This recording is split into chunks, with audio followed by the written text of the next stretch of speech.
Myocardial ischemia, acute myocardial ischemia. For this, we will consider a patient with atherosclerotic narrowing of the coronary vessels. He is comfortable at rest, but on exercise gets anginal pain. What happens is that after exercise, the myocardial demand increases, but sufficient blood cannot reach the myocardium due to partially obstructed coronary arteries.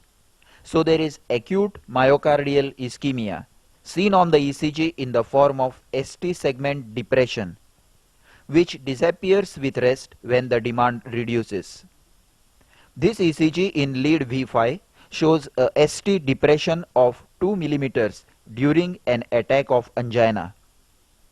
The same lead in the same patient after a few hours shows isoelectric ST segment. This is the typical change in angina pectoris. There is plain or downward sloping ST segment depression which is temporary. Now compare the effect of myocardial infarction as seen on the right. When a coronary vessel gets blocked causing an infarct, ECG shows ST segment elevation in the leads facing the infarcted area. While in acute myocardial ischemia, as seen on the left, ECG shows a temporary ST segment depression. Acute myocardial ischemia is also seen during stress test or exercise test.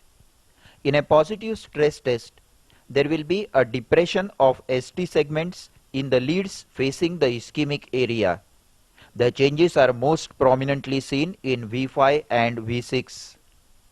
In this ECG, the ST segment shows a horizontal and downward sloping depression of 1 mm after exercise. This is a positive sign of myocardial ischemia.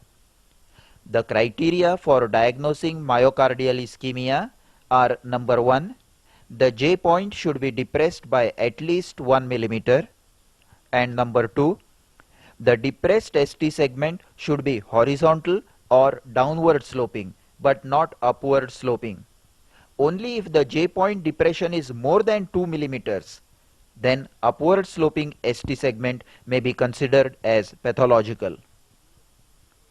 Just as in myocardial infarction, if these changes are seen in leads 1 AVL V4 to V6, it indicates ischemia of the anterior wall of left ventricle. And if these changes are seen in leads 2, 3 AVF, it indicates ischemia of inferior wall. But if more than one coronary vessels are blocked, the changes will be seen in many leads. For example, in this strip, they are seen in 2, 3 AVF as well as V4, V5 and V6. The ischemic changes are never seen in leads V1 and V2. The ST segment depression in leads V1 or V2 may be seen only in right ventricular hypertrophy with strain and in true posterior wall infarctions. At this stage, let us see the various types of ST segment depressions. This is horizontal or plain ST segment depression with sharp angle with the T wave. This signifies myocardial ischemia. This is a upward sloping ST segment depression and is a variant of normal. It is significant only if the J point is depressed by 2 mm or more. This is called horizontality of ST segment, where the ST segment remains absolutely horizontal and isoelectric and makes a sharp angle with the T wave. This is an early manifestation of ischemia. This is a downward sloping ST segment which indicates severe ischemia, but it is also seen in digitalis toxicity. This is a sagging concave upwards ST segment, also suggestive of ischemia. Non-acute myocardial ischemia. Note the slight ST depression and symmetrical T wave inversion in lead V5 of this ECG.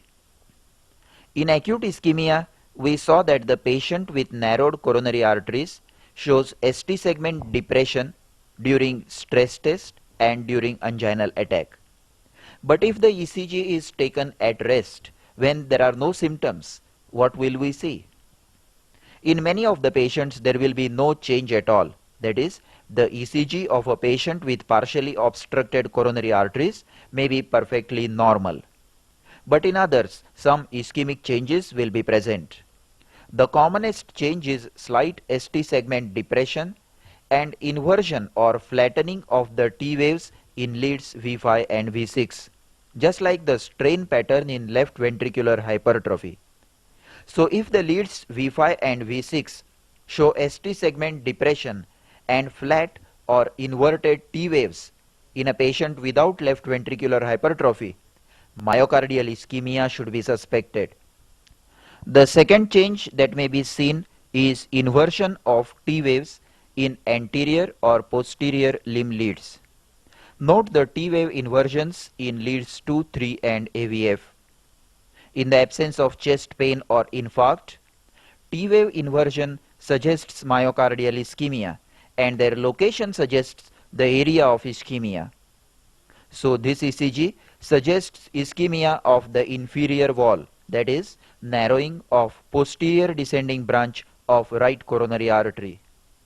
So to summarize, non-acute ischemia may be diagnosed from ST segment depression in leads V5 and V6 with flattening or inversion of T waves and T wave inversion in limb leads.